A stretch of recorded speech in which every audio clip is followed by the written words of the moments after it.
चलिए, मेरे मेहमान आ गए हैं। सभी मेहमानों से आपका परिचय करा दूं। बीजेपी से मेरे साथ अनामिका पासवान जी जुड़ रही हैं। जेडीयू से थोड़ी देर में अकबर अली जी जुड़ेंगे। कांग्रेस से शिशिर कौंडिल्य जी मुझे इस विंडो में दिख रहे हैं अपनी कार में बैठे हुए। आरजेडी से उत्पल वल्लभ जी विंडो में नजर आ रहे हैं, वो भी हमारे साथ जुड़ गए। और राजनीतिक विश्लेषक के तौर पर डॉक्टर संजय जी लगातार हमारे साथ बने हुए थे।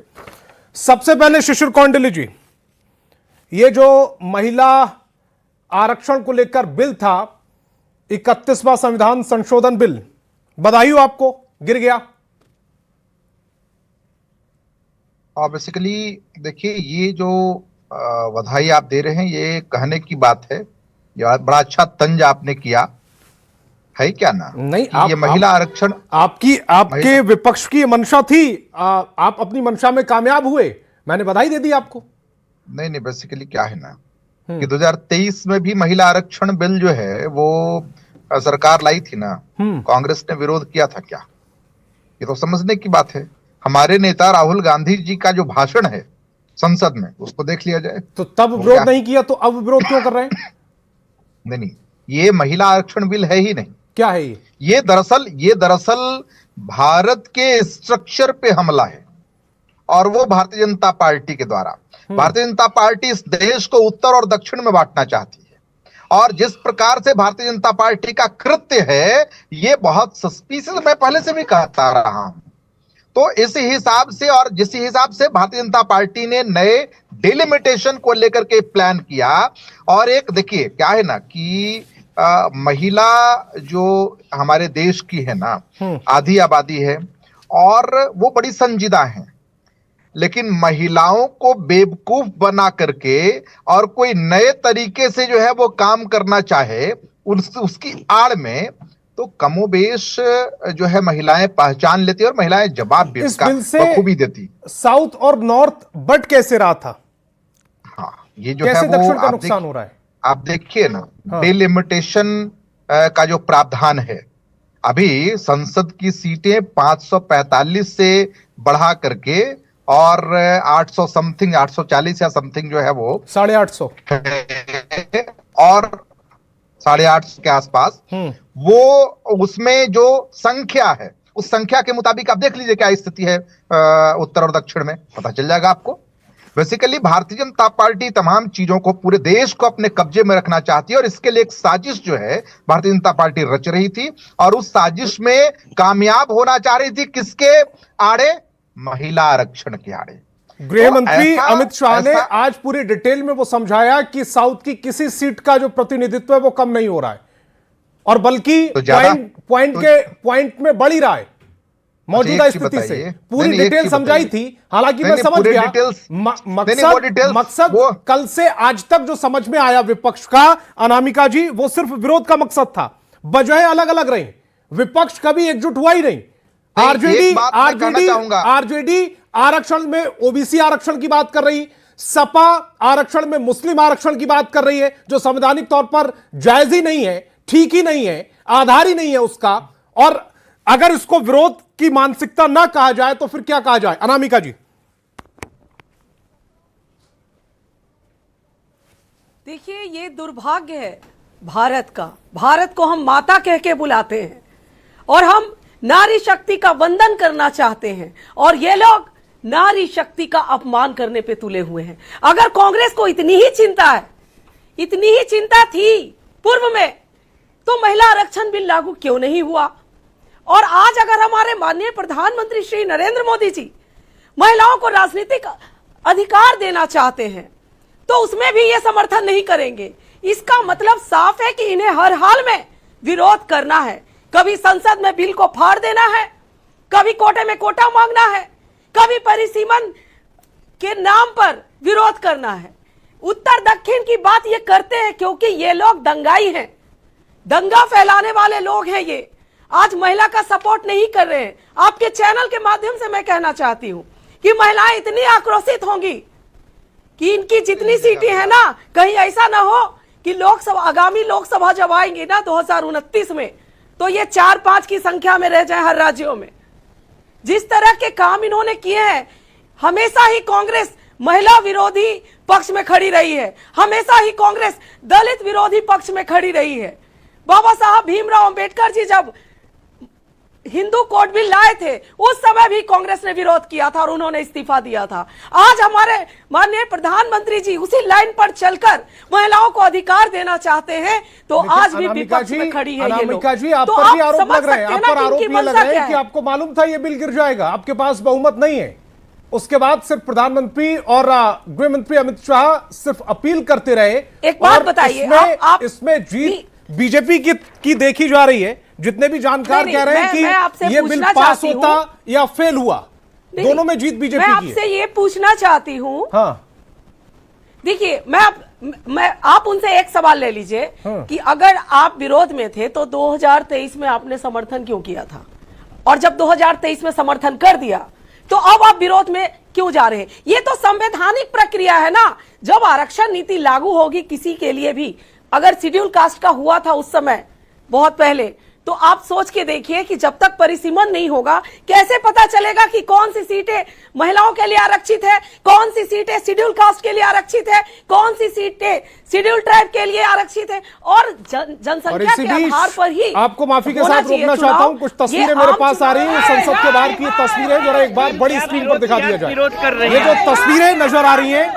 महिलाएं लगातार विरोध कर रही हैं और विपक्ष का ये विरोध शुरू हो चुका है। महिला आरक्षण बिल संसद में गिर गया और उसके बाद ये जो एनडीए के सांसद हैं वो लगातार संसद के बाहर विरोध करते हुए महिला सांसद इन तस्वीरों में नजर आ रहे हैं। अब मैं उत्पल वल्लभ जी की तरफ जा रहा हूं। और नारी शक्ति देश ये तस्वीरें भी एक्सक्लूसिव तस्वीरें आ रही हैं। सबसे पहले न्यूज 18 बिहार झारखंड पर ये तस्वीरें देख रहे हैं, संसद के बाहर की तस्वीरें जहां पर एनडीए सांसद लगातार विपक्ष का विरोध कर रहे हैं, क्योंकि ये जो बिल है वो 298 के मुकाबले 230 और जो 326 बहुमत का आंकड़ा था उसको पार नहीं कर पाया, जिसकी वजह से बिल गिर गया। उसके बाद ये विरोध प्रदर्शन लगातार जारी है। संसद के बाहर की तस्वीरें देख पा रहे हैं। उत्पल वल्लभ जी को जरा स्क्रीन पर लेकर आए। उत्पल वल्लभ जी, आपको भी बहुत बहुत बधाई। आप तो 1996 से लगातार महिला आरक्षण बिल का विरोध करते आए। 1998 में आपने विरोध किया जब कांग्रेस की सरकार थी, 2008-2010 तब आपने विरोध किया। आपके नेता थे राजनीति प्रसाद, 2010 में राज्यसभा में उन्होंने तो बिल ही फाड़ दिया था, और एक बार फिर आप 2026 में सफल हुए।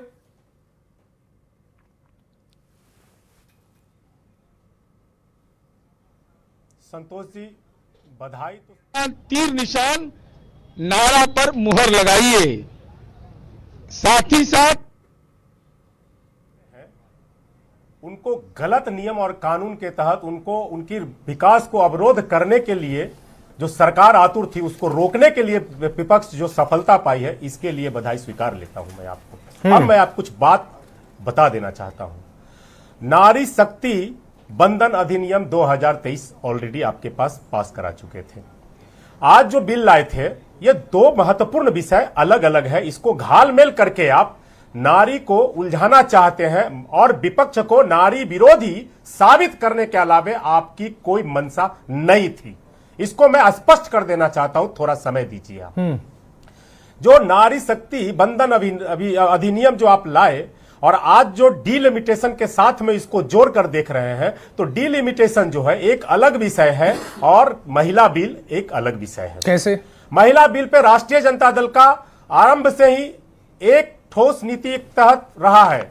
आप जनता दल यू भी, आदरणीय शरद यादव जी भी उस समय विरोध में थे। आज जनता दल यू को अपना स्टैंडर्ड क्लियर करना पड़ेगा कि शरद जी गलत थे, जॉर्ज साहब गलत थे, दिग्विजय जी गलत थे या तत्कालीन नीतीश कुमार गलत थे।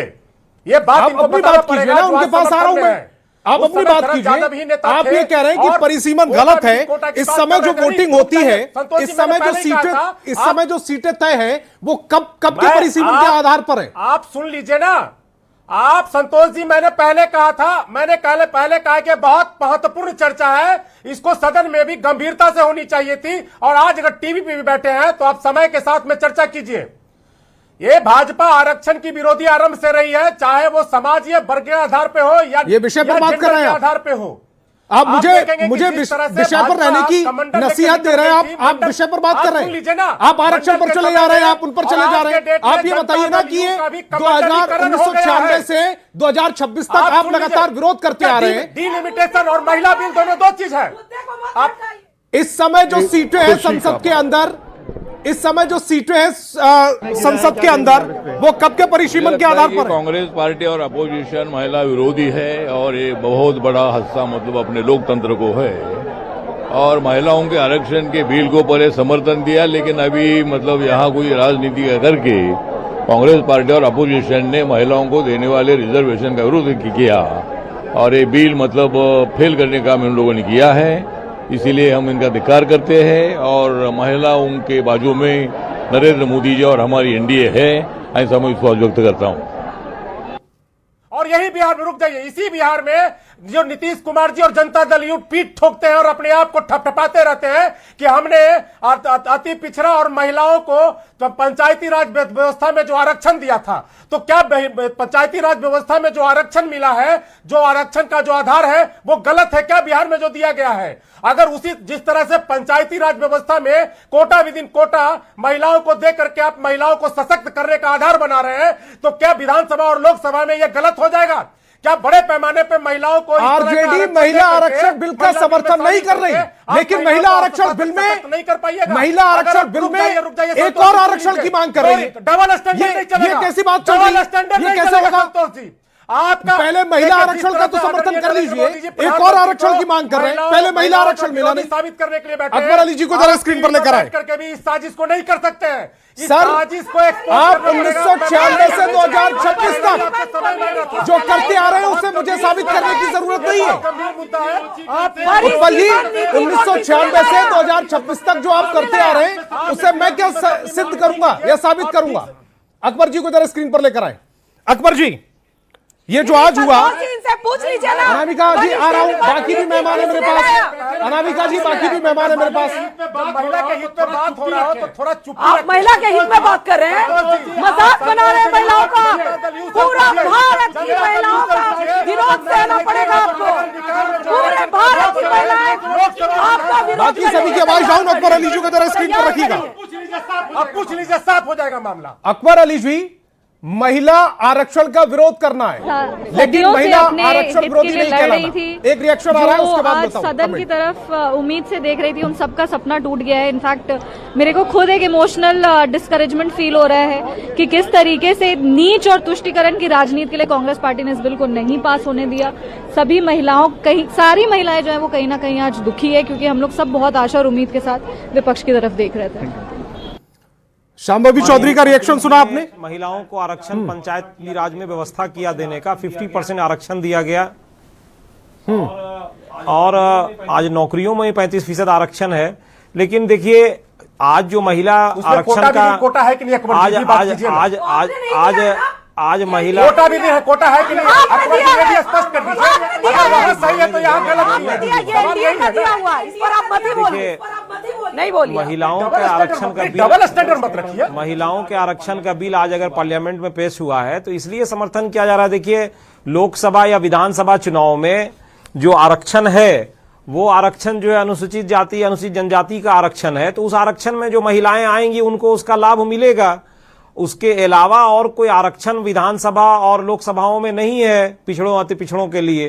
तो अगर पूरी महिलाओं को आरक्षण मिलता है तो उसमें जो महिलाएं अनुसूचित जाति जनजाति से होंगी उसको भी उसका लाभ मिलेगा, क्योंकि सीट बढ़ेगी और जो रिजर्व सीट होगा वो उन महिलाओं के लिए लाभ का होगा जो उस समाज से आती हैं।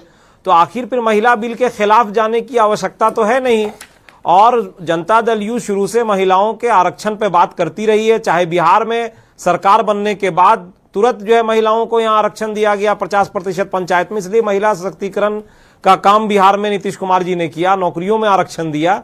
आज हमारा ये स्टैंड है कि भाई जहां पर अनुसूचित जाति जनजाति का सीट है उन लोगों को, महिलाओं को इसका लाभ होगा और सीट बढ़ेगा तो उस जाति से आने वाली महिला जो रिजर्वेशन का फायदा लेंगी तो वो उसका लाभ उनको मिलेगा। लेकिन इस बिल को पेश नहीं होने देना ये समझ से परे चीज है। इसको महिलाओं का आरक्षण का बिल अगर मैं जरा डॉक्टर संजय जी की तरफ जा रहा हूं, इससे महिलाओं को लाभ होता है तो इस पर सारे पार्टियों को काम करना चाहिए। डॉक्टर संजय जी, मेरे पास कुछ डेटा है। 1980 में जो महिलाओं की संख्या थी संसद के अंदर वो थी 28 और ये टोटल का होता है 5.1%। 1991 में बढ़कर ये 36 हुई, 7%। 1999 में बढ़कर 48 हुई, 8.8%। 2009 में 59 पहुंची, 10.9%। और 2024 में 74, 13.6। 13.6 यानी कि 14% भी महिलाएं नहीं है इस समय संसद के अंदर। 33% आरक्षण उनको मिल जाता, कम से कम 33% भागीदारी तो बढ़ती। बातें चल रही है 50% की और आरक्षण में भी आरक्षण की। डॉक्टर संजय जी, नहीं, वो आरक्षण में आरक्षण का है प्रोविजन, वो हॉरिजेंटल तरीके से है, उस पर हम लोग अलग से बात कर लेंगे तो चीजें स्पष्ट हो जाएगी। देखिए, 1971 के बाद सेंसस को फ्रीज कर दिया गया, कोई डिलिमिटेशन नहीं हुआ। 2002 में डिलिमिटेशन कमीशन बना और जब डिलिमिटेशन कमीशन बना तो विपक्ष 2023 में यही विपक्ष के समर्थन से तो ये महिला रिजर्वेशन बिल पास हुआ। जब 2023 में विपक्ष ने समर्थन किया, 2026 में विरोध क्यों? एक दूसरी बात, भाई दक्षिण भारत ने पॉपुलेशन कंट्रोल किया, इससे हम इनकार नहीं कर सकते हैं, लेकिन ऐसा नहीं है कि उनकी सीटें बढ़ नहीं रही है। दक्षिण भारत में 129 लोकसभा की सीटें हैं, डिलिमिटेशन के बाद उनकी संख्या भी 135 से 150 के बीच में हो जाएगी। हाँ, उत्तर भारत में खास करके हिंदी पट्टी राज्यों में 10 से 20% बढ़ेगा, चूंकि इनका पॉपुलेशन बढ़ा है, इससे कोई इनकार नहीं कर सकता है। लेकिन क्या कॉन्स्टिट्यूशन एक वोट एक व्यक्ति को देने का अधिकार देता है कि नहीं देता है? डिलिमिटेशन अगर होगा, अगर पॉपुलेशन के हिसाब से आप देखेंगे तो क्या उनको लोकसभा और विधानसभा का निर्धारण संख्या के आधार पर नहीं होनी चाहिए? अगर सेंसस की बात हो रही है, जिन कारणों से भी कोरोना काल में सेंसस नहीं हुआ, अगर 28 में सेंसस की रिपोर्ट आ जाती है तो क्या उसके आधार पर डिलिमिटेशन नहीं होना चाहिए? या 71 के बाद 55 वर्षों के बाद भी हम इसलिए डिलिमिटेशन की बात नहीं करेंगे कि दक्षिण भारत की सीटें घट जाएगी और उत्तर भारत के लोग हमेशा सत्ता पर हावी होंगे? ये कौन सा तर्क है? हम दक्षिण उत्तर पूरब पश्चिम में बांट करके नहीं देखते हैं। कितनी जनसंख्या है अरुणाचल प्रदेश की, नॉर्थ ईस्ट का है, बहुत ही रेयरर उसकी डेंसिटी है, डेंस पॉपुलेशन है नहीं, फिर भी 2 लोकसभा की सीटें दी गई कि संख्या अगर 60 भी है तो 1 करोड़ से उसको मेजर करो। लद्दाख में 1 विधानसभा की भी संख्या नहीं है, उनको भी 1 लोकसभा दिया गया। तो आप बहस कर लीजिए संसद में 2 दिन, 4 दिन, 5 दिन, लेकिन बहस करके ये कि चूंकि दक्षिण भारत की सीटें उस अनुपात में नहीं बढ़ेगी जिस अनुपात में नॉर्थ इंडिया की सीटें बढ़ जाएगी, इसलिए हम इस बिल के समर्थन में नहीं रहेंगे, हम विरोध करेंगे। तो क्या कीजिएगा? नॉर्थ इंडिया के लोगों को कहीं किनारे रख दीजिएगा और साउथ इंडिया में चूंकि पॉपुलेशन उस अनुपात में नहीं बढ़ा इसलिए अब हम डिलिमिटेशन नहीं लागू होने देंगे। ये कौन सा तर्क है? कहीं ना कहीं तो आपको तार्किक ये पर तो पहुंचना पड़ेगा ना कि जब आबादी बढ़ी तो किसी स्टेट की आबादी का अनुपात थोड़ा तेज रहा, स्वाभाविक है कि उनकी सीटों की संख्या बढ़ेगी। लेकिन मैं दक्षिण भारत का भी बता देता हूं, जो तमिलनाडु की 39 सीटें हैं, अब उनकी संख्या बढ़कर के 40 से 43 हो जाएगी। केरला की 20 सीटें हैं, वो भी 22-23 पर पहुंच जाएंगे। कर्नाटका का 28 है, वो भी 30 से 34 पर चले जाएंगे। ये जो आंध्रा है वो उनकी सीटें जो हैं वो भी 30 तक चली जाएगी और तेलंगाना की सीटें जो 17 है वो भी 18 से 22 पर चले जाएंगे। कोई ऐसा साउथ का भी नहीं स्टेट है जिनकी लोकसभा की सीटें नहीं बढ़ेगी। लेकिन इस वजह से कि नॉर्थ इंडिया डोमिनेट कर जाएगा, उनका पॉपुलेशन ग्रोथ अधिक है, डिलिमिटेशन की वजह से उनको फायदा मिल जाएगा और साउथ उस फायदे में नहीं रहेगा, तो आप भारत को दक्षिण उत्तर पूरब पश्चिम में मत न बांटिए। हाँ, बिल को लेकर के जितनी आपत्तियां हैं आप आपत्ति दर्ज कीजिए, किनके हिस्से में फायदा होगा, किनके हिस्से में फायदा नहीं होगा, लेकिन 50% आधी आबादी की बात तो पक्ष भी करता है विपक्ष भी करता है। अगर उनके हिस्से में आ रही है, अफसोस ये है कि संजय जी ये बिल गिर चुका है और मेरे पास कुछ डेटा और है, वो महत्वपूर्ण डेटा मैं जरा एक बार बता दूं अपने दर्शकों को, उसके बाद शिशिर जी जरा इसका जवाब भी दीजिएगा। 5 चुनावों का मैंने औसत निकाला, महिलाओं को किस पार्टी ने कितने % टिकट दिया। कांग्रेस ने 11.5%, BSP 6.7%, CPM 11.6%, TMC 28.9%, Sapa 15.3%, DMK 9%, और आरजेडी जो अभी बड़ी बड़ी बातें कर रहे थे 15%। ये 33% सीटें नहीं दे पाए। पिछले 5 चुनावों का औसत निकाल लिया लोकसभा का। शिशिर जी, 50% और ये और वो दुनिया भर की बातें विपक्ष से करा लो। देखिए बेसिकली क्या है ना कि संतोष जी, मैं तो केवल एक सवाल ये पूछना चाह रहा था, उसके बाद मैं जवाब आपका दे देता हूं। सवाल ये है मेरा कि डिलिमिटेशन का महिला आरक्षण बिल से क्या मतलब है, पहला सवाल तो ये। और दूसरा सवाल ये कि अभी जो बात आ रही थी खासतौर से डिलिमिटेशन पे सीटों पे, तो सीटों पे बात आ रही थी, ठीक है, बिहार में 40 सीटें हैं ना, बिहार झारखंड का चैनल जो है वो चलाते हैं, बिहार में 40 सीटें हैं, कितनी बढ़ रही हैं बिहार में? 64 के आसपास प्रोबेबली 24 सीटें बढ़ रही हैं। उत्तर प्रदेश में 80 सीटें हैं लोकसभा की, कितनी सीटें बढ़ रही हैं वहां? 1.5 गुना कर लीजिए, 120, लगभग 120, कभी 120 के आसपास बात आई है। हाँ। और अभी संजय जी आंकड़ा दे रहे थे साउथ का, तो आप कहीं ना कहीं कंपैरेटिवली अगर स्टडी करेंगे तो आपको समझ में आ जाएगा। एक बात तो ये, दूसरी बात क्या है कि तो जो आपसे सवाल ये पूछा जाएगा ना कि 1971 का परिसीमन आज तक हम मानने को तैयार हैं, और 2011 में आपने जनगणना कराई, उसका परिसीमन हम नहीं मान सकते। नहीं, तो उसमें दो बातें हैं ना संतोष जी। मैं तार्किक रूप से बात कर रहा हूं। जैसे पहली बात तो ये है, ठीक है, हम आपकी बात को एक्सेप्ट करते हैं, लेकिन जो मेरा सवाल है उसको जस्टिफाई आप कहां कर रहे हैं? मैं भी तो आप ही के सवाल से सवाल पूछ रहा हूं ना। नहीं, मैं आपसे नहीं कह रहा हूं, मैं सरकार से कह रहा हूं। मैं आपसे नहीं कह रहा हूं सर, मैं सरकार से कह रहा हूं। बेसिकली आप तो एक पत्रकार हैं, पत्रकार के नाते आपका यूनिवर्सल राइट बनता है हमसे सवाल करने का। मैं तो सरकार से बात कर रहा हूं कि सरकार जो है, सरकार जिस हिसाब से महिला, पहला सवाल तो यह है हमारा कि महिला आरक्षण बिल के आड़े सरकार ने डिलिमिटेशन बिल को पेश किया, ये आपत्तिजनक है सबसे पहला। दूसरा कि भाई अगर डिलिमिटेशन करना है तो दो बातें, एक तो जो कोटे के अंदर कोटा का मसला है तो उसको स्पष्ट तरीके से रखना चाहिए। दूसरी बात यह है कि क्या कोई स्पेसिफिकली सरकार ने यह मसौदा बनाया जिसके कारण SC ST OBC को इस देश में लाभ मिले, यह दूसरा मसला है। तीसरा मसला यह है कि आप ये बताइए कि आपने जो 2023 में जो हम लोगों के समर्थन से बिल पास किया महिला आरक्षण क्या उस मसौदे को क्या इसमें शामिल किया नारी बंधन में? शायद नहीं। तो तमाम चीजें हैं। आप क्या कर रहे हैं कि बहुत सारे फैक्ट्स को कंसील करते हुए और देश को जो है वो ये मतलब देश के सामने विपक्ष को कल्प्रिट बनाने की कोशिश कर रहे हैं। सवाल कहां है सो समझ लीजिए।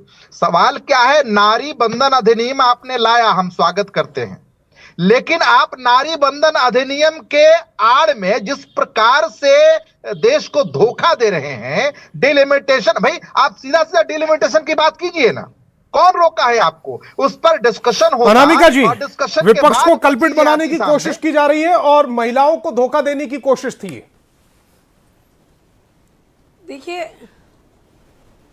देखिए ये फिर से मैं कहूंगी कि ये दुर्भाग्य है।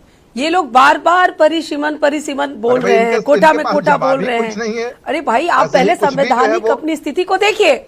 क्या हमारे संविधान में आम चुनाव में जो जनरल हमारा आरक्षण है उसमें क्या कोटा में कोटा है?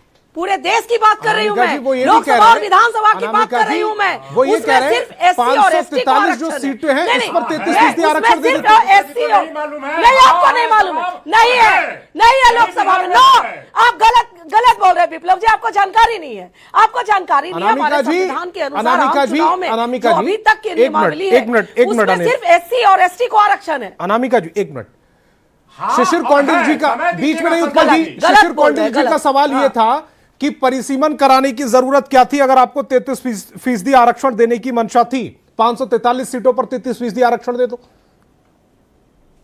नहीं तो एक काम करते हैं ना, एक काम किया जाए, हम लोग भी अभी माननीय प्रधानमंत्री जी को लिखेंगे कि राहुल गांधी जी, अखिलेश यादव जी, तेजस्वी यादव जी, ये जितने इनके बड़े बड़े लीडर है ना, उन सभी के सीटों को महिला आरक्षित सीट कर दिया जाए। सबसे बेस्ट उपाय है। आप ही बताइए, अगर परिसीमन नहीं होगा तो कैसे हम ढांचा तैयार करेंगे? वो रायबरेली की जगह अमेठी से लड़ लेंगे। मान लीजिए रायबरेली की सीट आपने महिला आरक्षित कर दी, वो अमेठी से लड़ लेंगे। वो तो लड़े ना अमेठी से। ये महिलाओं के लिए आरक्षित है। वो कोयम्बटूर से लड़ लेंगे। परिसीमन नीति किसने लाई? परिसीमन नीति किसने लाई? विपक्ष ने लाई। विपक्ष ने लाई। तो इनको अब क्यों गैर संवैधानिक लग रहा है? क्यों? उत्पल जी को जरा स्क्रीन पर लेकर आए। पहले से बैठिए, पहले से तो आप ही के कार्यकाल से है ना, तो वो आपको उत्पल जी को जरा बड़ी स्क्रीन पर लेकर आए। आप ही बताइए कि अगर हम किसी नीति को लागू करने जा रहे हैं तो उसके लिए आप एक बेस तैयार करेंगे ना, आप कैसे उसको धरातल पर उतारेंगे?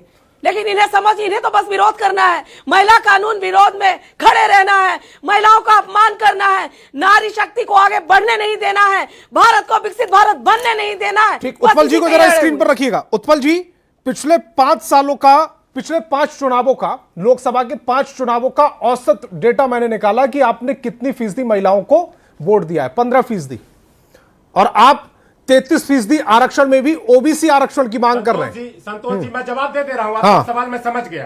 मैं सवाल समझ गया आपका, आप जवाब दे देता हूँ आपको। देखिए, किसी भी पार्टी का टिकट देना या पार्टी का संविधान अलग होता है, देश का संविधान अलग होता है। देश में अगर संविधान के तहत अगर ये प्रावधान बना दिया जाता है तो कोई भी पार्टी देश के कानून के सामने विवश होता है। इसलिए किसी पार्टी पे आप चर्चा मत कीजिए। देश के जो कानून बन रहे हैं और जो कानून किस तरह से, मतलब एक तरह से भरमा रहे हैं, आप उस पर चर्चा कीजिए, ज्यादा बेहतर होगा। तो दोनों पर चर्चा कर रहा हूं। तो सब पार्टी मजबूर होगा, इसलिए आप यहाँ आ जाइए। मैंने तो खुला खेल फर्रुखाबादी कर रखा है, आप जिस पर चाहे उस पर चर्चा कर लें।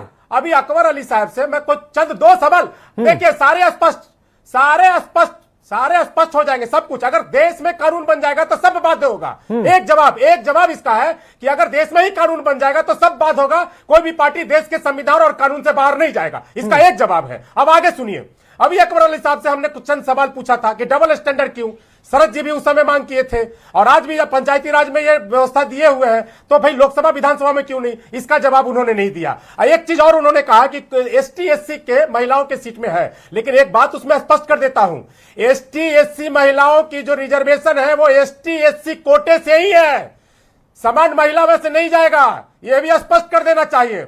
तो जब एसटी एससी महिला में से एससी एसटी कोटे को प्रावधान में समझते हैं कि होना चाहिए, से एसटी एसटी कोटा मिलता है ना, कोटे से क्यों समान से क्यों नहीं? आप रुक जाइए, या सामान्य वर्ग से भी उसमें एससी एसटी कोटा दे दिया जाए। इसलिए सुन लीजिए ना, इस पर जनता दल यू और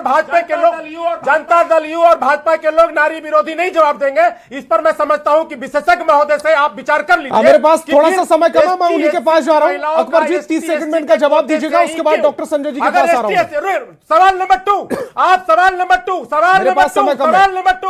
सवाल नंबर 2 कि ओबीसी और ईबीसी को क्यों नहीं में घिरे हुए हैं। सवाल नंबर 3, इस डिबेट को खत्म करने का एक समय है और शुरू करने का भी एक समय होता है। अकबर जी 30 सेकंड में जवाब, उसके बाद चूंकि डॉक्टर संजय जी से सवाल पूछा है उनको मैं थोड़ा सा समय ज्यादा देना चाहता हूं। जी, तो 2011 में जनगणना नहीं हुआ। उत्पल जी आप लगातार बोलते रहिएगा तो मैं जवाब कर लूंगा। अगर जनगणना आप फ्रेश करा लेंगे तो और ज्यादा साइंटिफिक और व्यवहारिक होगा ये। तो आप यहाँ क्यों विफल हैं? जैसा समय नहीं है कि मैं रात को 1 बजे तक इस डिबेट को लागू करवाना चाहते हैं। मैं समय की परिधि से बंधा हुआ हूं। सरकार भरमाना चाहती है और शिशिर कौंडिल जी ने सही कहा है कि सरकार की मंशा ही नहीं है कि वो महिलाओं को हक अधिकार दे। सरकार की आपकी भी नजर नहीं आ रही मंशा है कि वो इस देश में महिला, और आपकी मंशा 1996 से नजर नहीं आ रही। जिस तरह से अकबर जी किसान कानून, ये किसान का अपने आप को हितैषी बता रहे थे, लेकिन असल में किसान मुझे बाकी के साथ सभी की आवाज डाउन करनी पड़ेगी। डॉक्टर संजय जी को जरा स्क्रीन पर लेकर आए। और अकबर जी आपके पास लास्ट में आऊंगा। डॉक्टर संजय जी को जरा स्क्रीन पर रखिएगा। डॉक्टर संजय जी, मैंने कुछ और डेटा निकाला है। यह डेटा है ब्रिटेन में महिला सांसदों की संख्या जो है बिना आरक्षण के, ये डेटा है। ब्रिटेन में 40.5%, अमेरिका में 28.7%, फ्रांस में 36.2%, जर्मनी में 35.7%, कनाडा में 30.9%, इटली में 32.8%। यहां कानून लाना पड़ रहा है, उसके बावजूद स्थिति देख लीजिए आप। नहीं, उत्पल जी की एक बात से मैं सहमत हूं, वो ठीक कह रहे हैं। कि शेड्यूल कास्ट और शेड्यूल ट्राइब्स के लिए जो सीटें रिजर्व हैं उसी में से 33% महिलाओं को सीटें दी जाएगी, कि अगर वो 9 सीटें उनके लिए रिजर्व है तो उस 9 में 3 सीटें महिलाओं को दी जाएगी। बिल्कुल सही वो कर रहे हैं। लेकिन इस बिल का समर्थन 23 में कैसे विपक्ष ने किया? 23 में भी तो यही बिल था, और 23 में विपक्ष ने समर्थन कैसे किया, और 26 में विपक्ष को क्यों आपत्ति हो रही है? अगर 23 में इस बिल से आपको आपत्ति नहीं थी तो फिर 26 में आपत्ति का क्या कारण है कि 33% महिलाओं को आरक्षण जो मिलेगी? क्योंकि मेरे पास समय थोड़ा सा कम है, अकबर अली जी 30 सेकंड में अपनी बात को कंप्लीट कीजिएगा, उसके बाद मुझे प्रोग्राम वाइंड अप करना पड़ेगा, प्लीज। अकबर अली जी। देखिए, मैं ये कह रहा था कि बिहार में भी जो आरक्षण हुआ है, एनडीए की सरकार ने ही महिलाओं को 50% आरक्षण पंचायत में दिया था। नौकरियों में भी आरक्षण एनडीए की सरकार में मिला। ये दोनों में कोटा है। आपने कोई आरक्षण महिलाओं को देने की पहल नहीं की है। आज भी मैं ये कह रहा हूं कि भाई अगर परिसीमन होगा, सीटें बढ़ेगी, महिलाओं को ज्यादा से ज्यादा अवसर मिलेगा, 33% महिलाएं आएंगी, उसमें एसटी एससी की महिलाएं भी आएंगी। पहले जो चीजें सरकार अगर कर रही है तो आप महिलाओं के आरक्षण के बिहार की सीटें ज्यादा बढ़ रही हैं और बिहार का प्रतिनिधित्व ज्यादा होगा, इस बात की ज्यादा समस्या नजर आ रही है। इस डिबेट को यही रोकना पड़ेगा। तमाम मेहमान मेरे साथ जुड़े, आपका बहुत बहुत शुक्रिया। गलत है, बहुत बहुत शुक्रिया।